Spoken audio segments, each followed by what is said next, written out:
Salut à tous, bon, j'espère que vous allez bien. Moi ça va pas trop mal parce que ça a plu. Ce qui va un peu moins bien, c'est ce qui se cache dans tout ce qui est comme ça là derrière. Parce que là c'est la petite parcelle de tournesol que j'ai. Puis c'est vrai là-bas vers des bâtiments. Nos chers pigeons et corbeaux qui s'occupent de la levée des tournesols. Mais ils s'en occupent mieux que moi. Ils ont plus le temps d'être après. Bon, cette parcelle là qui est plus loin de la haie, ça se passe plutôt pas trop mal, hein. On les voit arriver. Bon là ça en manque un au milieu.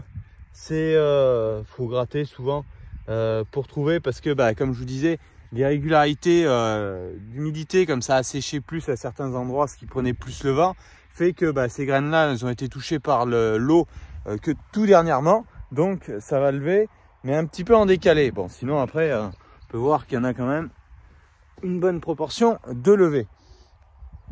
Ça va assez vite, hein, les sols sont encore chauds. Donc voilà, je continue après tout ça. Voilà ce que je vous disais. Donc celui-là, il est levé d'hier, hein. Celui-là, à quelques heures de moins, vous voyez, hein, il sort juste les cotylédons. Et ce dernier là, que je suis allé gratter, donc qui est tout peine, donc je l'ai coupé, hein. Mais celui-là, voilà, il a été touché par les pluies et va germer que maintenant. Donc il aura un petit décalage. Après on peut voir le suivant là qui était même un peu plus avancé que celui qui était là.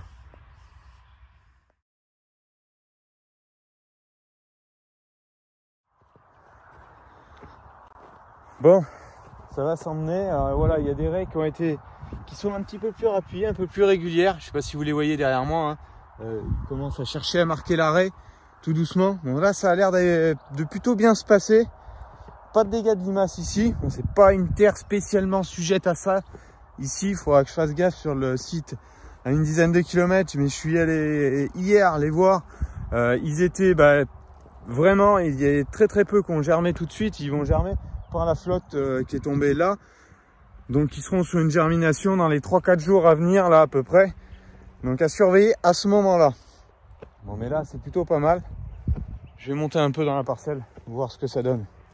Donc ça c'est celle que j'avais semée, que je vous avais fait les images de nuit. C'est cette parcelle.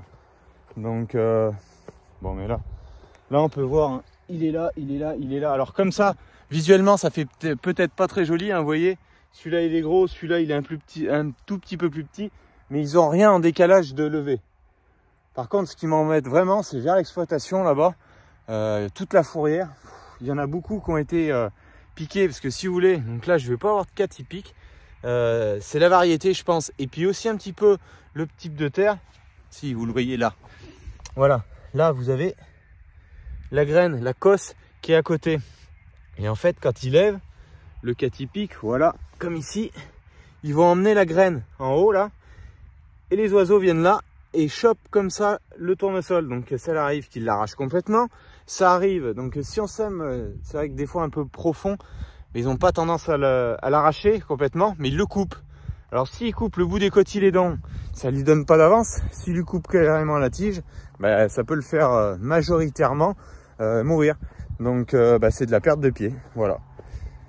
Alors ça c'est vraiment le gros problème. Quand la levée est réussie et sécurisée en tournesol, il y a gros du boulot de fait. Alors je sais pas si vous allez voir très bien, mais voilà le typique qui a gardé sa cosse sur une de ses feuilles. Et c'est ça qu'ils viennent chercher les oiseaux. Donc faudrait inventer des variétés de tournesol qui emmènent pas la cosse. Ça réduirait le problème, mais ça va être compliqué. Non mais sans réelle solution, en parlant sérieusement, de répulsif, on a des problèmes mais qui sont insolutionnables sur les levées de tournesol. Dans les endroits où il y a des oiseaux qui traînent avec des maisons et tout, c'est insolutionnable. Vous écoutez qu'on met des canons, certains. Bon, moi j'en utilise pas là et tout, compliqué à gérer. Mais on le fait vraiment pas par plaisir, parce que c'est une contrainte. Faut l'allumer le matin, faut l'éteindre le soir. On peut pas le laisser toute la nuit. On s'en fait, certains s'en font casser ou voler. C'est un coup, c'est du temps à passer, et c'est pas du 100% non plus quoi. Donc c'est vraiment compliqué quoi.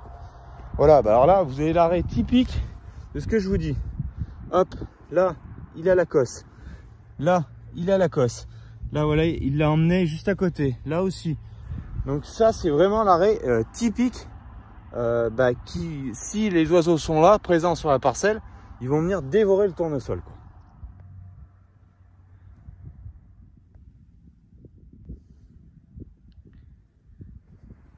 Bon, ce qu'on a remarqué pas mal, c'est qu'en fait, bon, moi j'ai qu'une variété, sauf un petit rappoint, mais j'ai qu'une seule variété de semer cette année sur toute ma surface de tournesol parce que je suis dans des potentiels à peu près identiques. Donc j'ai choisi une variété un petit peu plus tardive, comme je disais, avec un bon potentiel pour cette zone.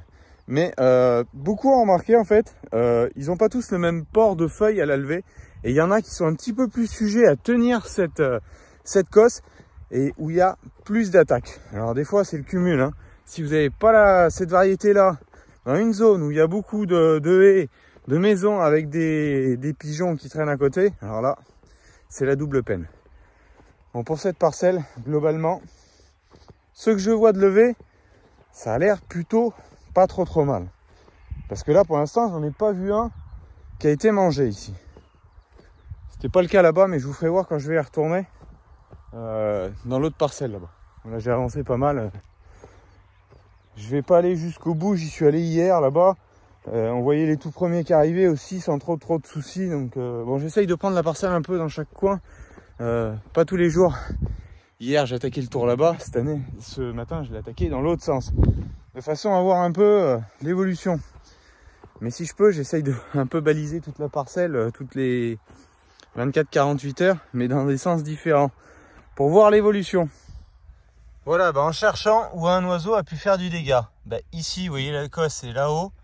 Donc là, cotylédon coupé. Là, tournesol normal.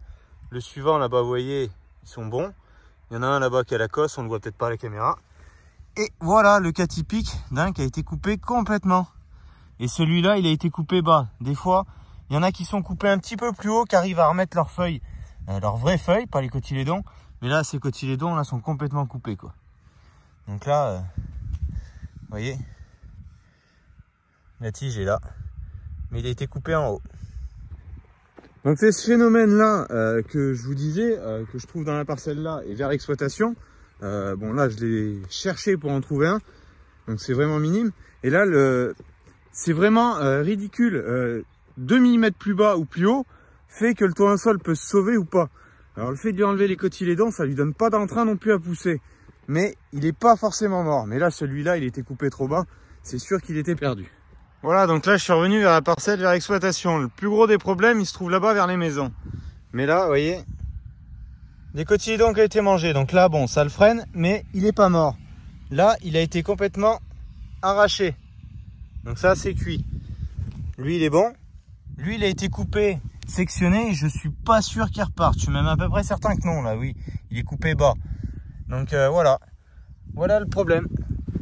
Bon, là, il y en a un bon. On en voit là et tout. Et après, entre, ça doit être pareil. Ils doivent être en train d'arriver pour certains. Là, voilà. Donc là, lui, il est germé. Compliqué. Voilà, l'optimum reste ça. Si toutes les raies étaient comme ça,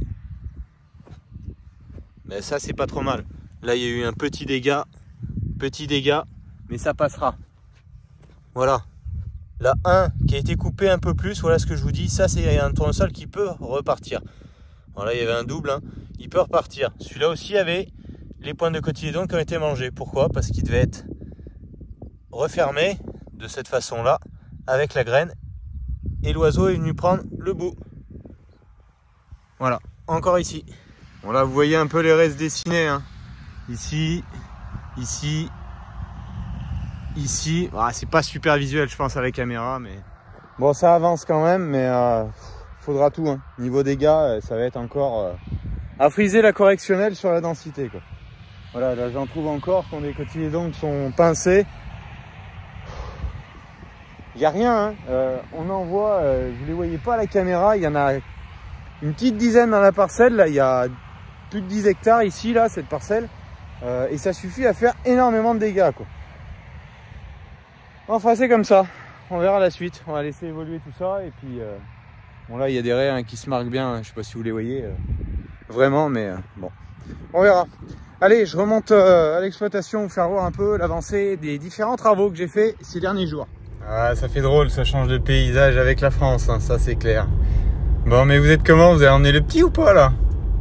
Bon, dans les chantiers qui ont évolué, tout ce qui est coffrage pour la dalle, donc coffrage, ferraillage, c'est tout fait. Maintenant il n'y aura plus qu'à. Ouais, ça me reste 2-3 bricoles là, coin à sécuriser.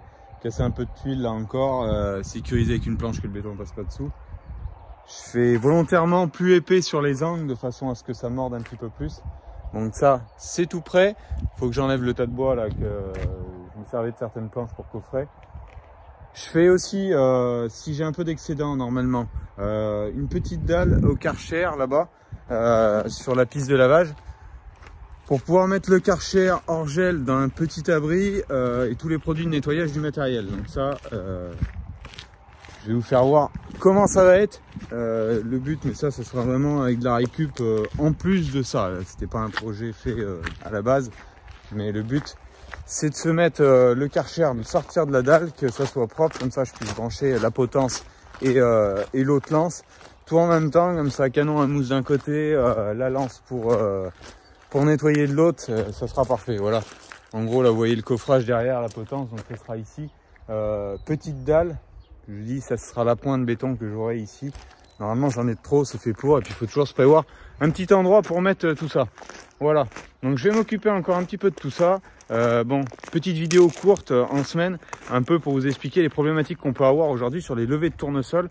Sécurisation des levées qui est vraiment compliquée et qui demande beaucoup de surveillance. Voilà, allez, moi je vous dis à très bientôt pour une prochaine vidéo. Ciao, bye bye.